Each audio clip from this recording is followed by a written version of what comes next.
మొత్తం cash, only cash అని బోర్డులు పెట్టి కూర్చొని బిజినెస్ చేశారు. అయితే దీంట్లో రెండో విషయం, ఇంకా జగన్ అరెస్ట్ చేస్తే రాజకీయంగా ఎలా ఉంటుంది అనేది ఇప్పుడు మాట్లాడుకోవాల్సిన సబ్జెక్ట్ కాదేమో మరి ఇంకా.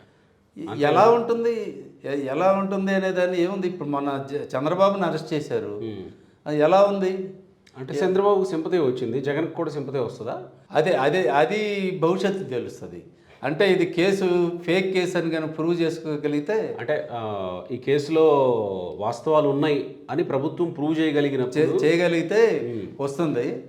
ప్లస్ అదే నేను మీకు ఫస్టే చెప్పాను, ఈ కేసులో ఇప్పుడు ఏదో సిట్లు ఇన్వెస్టిగేషన్ అవసరంలా.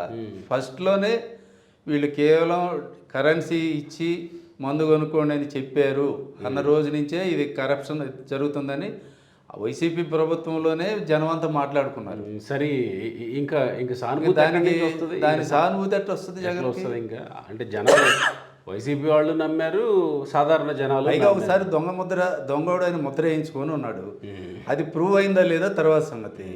ఇంకొక ముద్ర పడుతుంది.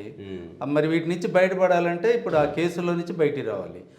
నిజంగా ఏ ఏ అభియోగం తప్పితే ఏమీ లేదు అని కనుక జగన్ కేసుల్లో అనుకుంటే 10 ఏళ్ళు వాయిదా ఎందుకండి? తాడోపేడు తేల్చొచ్చు కదా. కదా ఇంతవరకు ఎక్కడ ప్రపంచంలో ఎక్కడా లేదు ఇంత వింత.